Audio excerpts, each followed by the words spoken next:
Good evening, everyone. Welcome to the ultimate snakes and ladders, like we call it.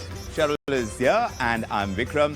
Cheryl, when you look at the financial world right now, we've seen so many twists, so many turns all throughout the year, and it's turning out to be quite this mystery novel, wouldn't you say?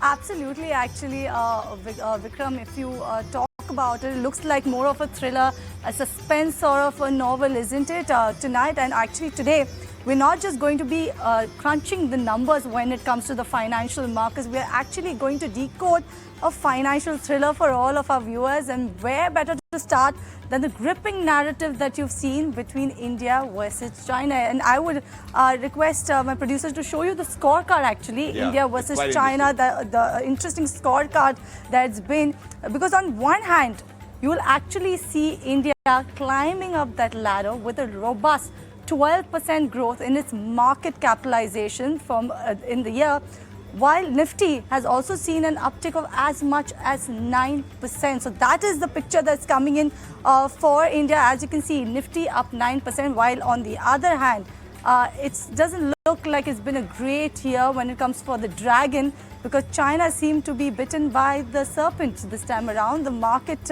looks like it's more electrifying between these two nations, isn't it? You know, when you talk about the serpent biting China, it reminds me of the dragon, actually, and that getting bitten by a serpent. It's all very visual and not very fun from China's perspective. But I mean, the kind of fits and starts that we've seen in the Chinese economy, especially after, you know, they've come out of the pandemic, it has kept the global markets on tenterhooks. We don't really know whether it's pulled out of its pandemic. Sometimes they're introducing these stimulus measures. So there is this entire uncertainty about whether China will make it or not, how the demand situation is going to be. But of course, there is this China plus one kind of approach that many countries have gone ahead with. And that is perhaps going to be an opportunity for India, especially when it comes to manufacturing. I want to talk about the iPhone. Now, the iPhone getting manufactured out of India is certainly giving heartburn to a lot of Chinese. And I know a lot of Chinese people are looking at these iPhones, and there are several of those making their way into social media as well. But they're looking at them and saying, look, this is not good enough. They're doing their reviews of these iPhones and they're saying, look, this is not good enough. Because obviously, I mean, it's something that China was doing and doing it for a very long time that India is bringing into our own. Absolutely. But for India on the other side, everyone's smiling from year to year, isn't it? That now that you have iPhone actually being made in India, and it's a huge revolution when it comes to the manufacturing sector, isn't it? The fact that when you have these global companies getting into India, manufacturing into India, it's a plus for everyone, especially for employment as well, isn't it? And also, let's talk about the consumption and the demand on that particular front as well. You know, consumption demand is also at its peak in India, isn't it? At this point in time, particularly so. When you talk about festive demand, especially the automotive sector, and you see that reflection in the markets as well. Because when you're upbeat about consumption going up, you're looking at demand growing, and you're talking about a GDP which has gone from strength to strength, that really tells us that we have an economy that is about to catapult into a greater orbit. At this point in time, we're definitely seeing it reflect in the market. Cheryl, you come in very early every day to watch how the markets open, and you're there through the day as the trading session wears on. But tell us about the sectoral picture and how you've seen that traction grow over a period of time, especially when you see demand growing and the kind of earnings coming in, and that reflecting in what we are seeing in each of these indices. Absolutely. Actually, you know, Vikram, you've seen a lot of, you spoke about China plus one strategy, and a lot of our manufacturing companies have actually benefited. And not just manufacturing companies, you have a lot of chemical companies, specialty chemical companies. They've all actually seen some benefit trickle in with this China plus one strategy that you spoke about. And talking about sectoral indices, right now, realty is in top gear, actually, you say. No doubt, you're seeing maximum construction happening, maximum city that is happening right now. But yes, you can see the realty demand on that particular front as well. And realty sector also has been performing exceedingly well. You also have pharma that's actually trying to make a comeback, at least this year. We remember that during the COVID time, the pharmaceutical sector had a great run. Then last year, this year dip, but this time they're trying to actually claw back. They're trying to actually gain back their mojo. So yes, you have all of these sectoral indices, but let's not forget one particular bright and very bright spot, while rest of the market is just moving this one is sprinting, and it has to be the broader markets, especially the small cap index. And as you can see, these are the sectors or the stocks that actually soar in the small cap sector, small cap index, I beg your pardon. Like Suzlon has seen an uptick as much as 344%. You have BSE, you have APAR, and a lot of other companies that have actually seen that sprinting move coming in. I've been speaking to a lot of experts about whether this kind of traction that we are seeing in the broader markets is going to sustain or not. They seem quite positive because there is always that kind of uncertainty when you see a sharp run-up in the broader markets, because not enough information generally about small caps. But when they look at the visibility on some of these, and we're seeing some of the action in the primary markets as well, all of that moving into the large cap kind of space in the future is where hopes are pinned. Absolutely. And we are definitely going to see some of these make it to large caps. But right now, the action is in the broader markets, right? Yes, absolutely. And a lot of them actually have taken out spring cleaning. It's not just the houses that are being cleansed now for the festivities, but also a lot of these managements, also a lot of these market veterans have spoken of how small cap companies have actually bettered their governance, the corporate governance, and now you're seeing some sort of quality as well creep into the broader markets as well. That's why most of them are feeling a bit comfortable on that particular front. But do you think foreign institutional investors, and that's a key question as well, with the ebb and flow in the markets right now, the one concern for the Indian markets is whether we are going to have a sustained inflow of foreign funds. And that is something that is going to be dependent on several moving pieces in the global markets. Geopolitical tensions for sure. The way crude oil prices are moving definitely is going to be one key factor to watch out for, whether that is going to really put a spanner in the works of the growth of the Indian economy. Yes, absolutely. That's one of the key concerns or key questions rising everyone's mind. But there is a lot of faith and there's a lot of support. There's a lot of backing coming in from DIIs. We cannot forget that actually they're the ones who are supposed to be lauded. You spoke about consumption, you spoke about domestic demand. And if you talk about domestic institutional investors, there is that much traction. Absolutely. And you're seeing all the mutual funds and the way that we are seeing that growth from SIPs as well. Now that is a telling sign, wouldn't you say? Absolutely, it's a telling sign actually, given the fact that a lot of them are reposing the faith on the Indian markets, and not just the foreign investors, it's not just the foreign gurus, the market gurus who are talking about India, it's the domestic investors as well who are actually reposing faith on the Indian markets. And it's a telling sign, isn't it? But you know, let's actually try and recap and see how the Samvat has been. Samvat 2079 has been for the Indian markets, and let's bring on board Samvat, who along with me also tracks the market day in and day out. And he's morning to evening. Yeah, morning to evening. Absolutely, morning to evening. And Samvat is here to do all the number crunching for us. Tell us who's the winner, who's the loser in the Samvat gone by. And Samvat, firstly, very happy Diwali for you. And will the new Samvat be as great as Samvat 2079?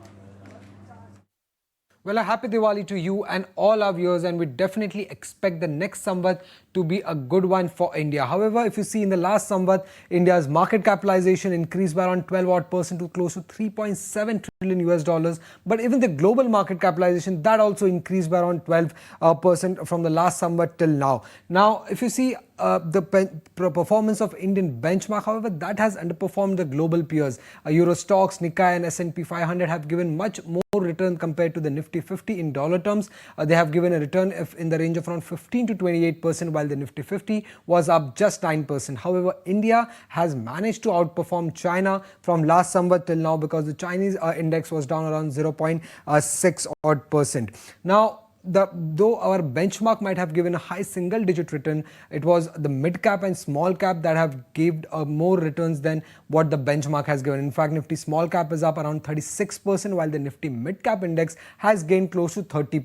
And it was the Nifty realty stock that has gained nearly 50% since last Samvat till now. Apart from that, it was Nifty auto and Nifty FMCG which have given a handsome return of close to 18 to 26% since last Samvat till now. And when it comes to stock specific, in the benchmark index, it was the Tata Motors, which has gained nearly 61% since the last Samvat, followed by L&T, which was up 55%, and Bajaj Auto, which was up 47%. So 2 auto stocks in the top 3 when it comes to the Nifty 50 index. In the Nifty mid-cap index, if you see, it was all PSU stocks that have led the gains for the mid-cap index and from last Samvat till now. FSCT, RVNL, IRFC, REC, Mazgaon Dog, anywhere up between 200 to 520% since last Samvat till now. And it was not only these 5 stocks, in fact, all the PSU stocks have given a handsome gain in the last Samvat till now. And lastly, when it comes to the Nifty small cap index, in that if you see, it was Suzlon, which has gained nearly 344%, and BSE, which is listed in the Nifty small cap 100 index, has gained around 250 odd percent.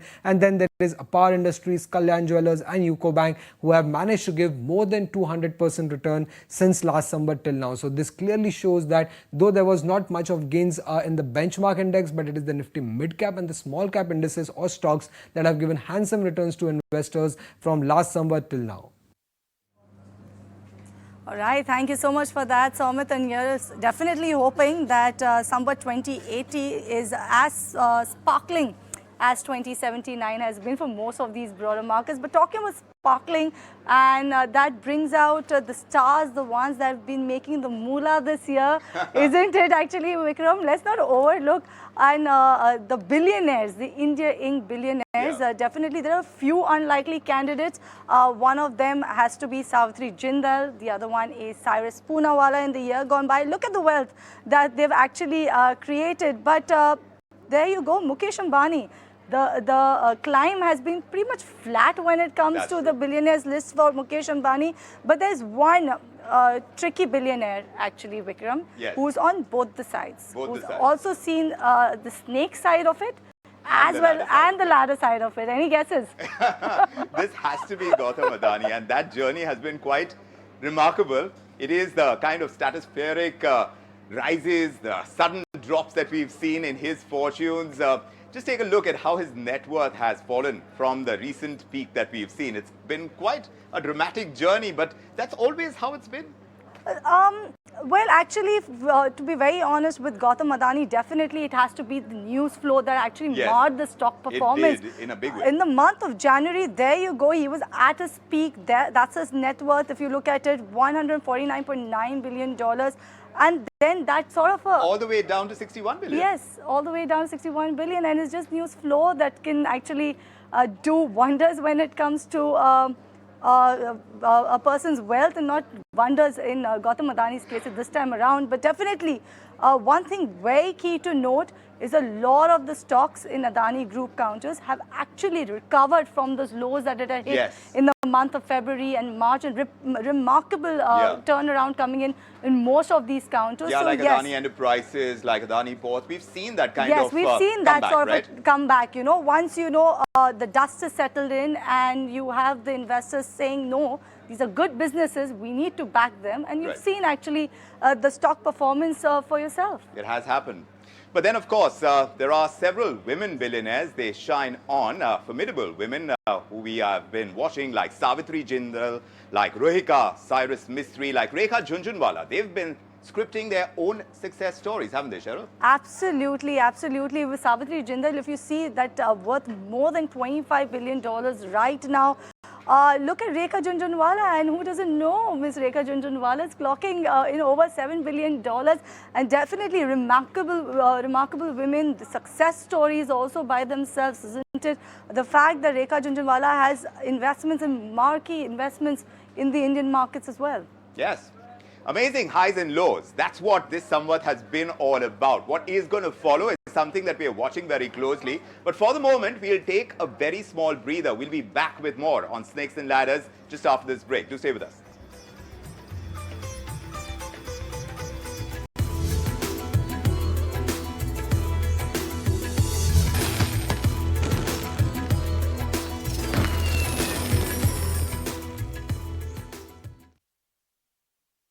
Great news.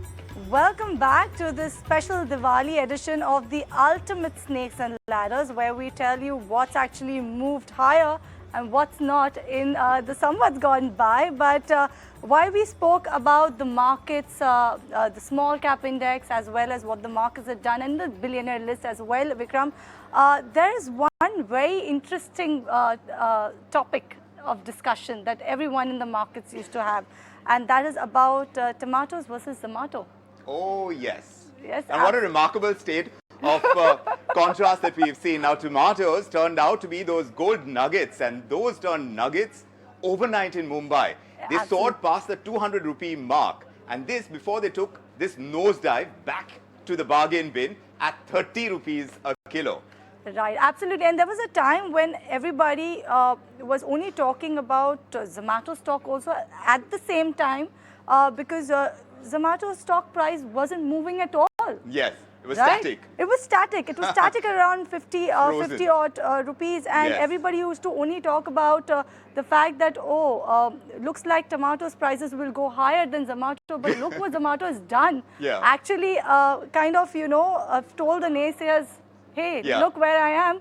I'm only rising higher while you can keep having the buzz was so strong around the Zomato listing, the IPO when it came up. Everything was so high when it came to expectations. But then, as far as these new age tech stocks are concerned, they were caught in a time warp for a bit of time. Absolutely, absolutely. But the one of the first stocks that actually broke those shackles was definitely Zomato, and then Paytm as well. True. But Zomato, look at the rise that particular counter has seen. It's 163% off the year's low. So yes, it's a telling story by itself. And while everyone actually gave up eating tomatoes, Vikram, I was the only one who would stand out saying, I've been doing that since ages because I prefer my burgers without tomatoes. So you didn't miss your tomatoes. I didn't miss my tomatoes. Yes, up. I couldn't even participate in that discussion. Actually, to think of it, I missed out on that. But I remember people putting up posts saying, "Look, I'm feeling rich. I'm having tomato soup." Oh yes, absolutely. Yeah, you remember those. Yes. Yeah, now is the time of onions, actually. Yes, now we'll have to talk about onions in the same breath. Yes. But that's the way the story has moved, and it wasn't just Zomato. You're talking about these new age tech stocks like car trade, etc. Yes. They also have done this kind of remarkable move up, and so the kind of faith that was reposed in some of these companies, that has come sparklingly back as far as market action goes. Also, so they moved up with the rest of the market. Give it to the promoters of these companies. They've actually made sure that they are not bogged by all those commentaries. They've made sure that they turn around their business. Right. Look at Zomato becoming profitable. Even Paytm, for the matter of fact. Their businesses are a telling story as well. They said that, look, give us time and you will see the result. That's the reason why we were priced at that level, isn't it? So all good things take time to come about. Absolutely. And it certainly seems so about the markets. But really, it's not just about some of these companies. The fintech firecrackers, for one, those definitely made a splash, but the liquidity pools back. And they're back with a cannonball. The IPO parties, one for the books. We've got Scient DLM, there's Senco Gold, there's Utkarsh SFB, Vishnu Prakash as well. All of these, they've had these winning lottery tickets. We've seen the stocks double or more for the kind of debut prices they had. In fact, over the past few weeks alone, we've seen several companies listing on the bourses. There's Cello World for one as well, right? Yes, absolutely. And Cello World did see a very spectacular, good debut actually, given the fact the markets were doing absolutely nothing over the last few trading sessions. Yes. So you had Cello World that came out and saying... But not so much for Honasa Consumer. Yes, yeah, that it one had a tepid kind of listing. We're talking about the parent company of Mama Earth. Yes, absolutely. So the rush of liquidity is definitely evident, but not for everyone, right? Yes. But yes, the companies that have actually seen this spectacular rise, like Scient DLM, Senco Gold, Utkarsh SFB, I envy the promoters. Yeah, yes, they've got something right from the get-go. And there's the narrative that one could not miss as well. When you talk about the newsmakers, there has to be one person who comes to mind first. If you look at the global charts, flying off the charts, has to be Taylor Swift. Absolutely. She's not just climbed the ladder, as it were. She's practically installed an escalator. I agree. Yeah, yes, it certainly seems so about Taylor Swift. Absolutely. Would you say, are you a Swiftie like many of these fans are called? I am, but I'm more amazed with the way how she's actually risen the ladder, at least this year. Correct. I've been following her for years. But this time it looks Yeah, like this has been a phenomenal kind yes, of year exactly. for her. Because Yeah. tracking the financial markets, yes.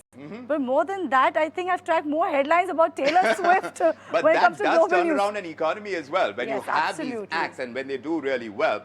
She's joined, of course, the billion-dollar ranks, shaking up the entire US industry when it comes to penning those storylines. According to Billboard now, Taylor Swift has achieved this remarkable feat, claiming the top 3 best-selling albums of the year in the United States.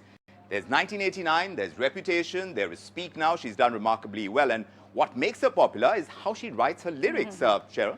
It really connects with these Swifties, and that's what makes her work. I know her lyrics are so deep. There are quizzes, you won't believe this. There are quizzes where you have to identify whether a line is actually written by Shakespeare or Swift. There are such quizzes that are taking place.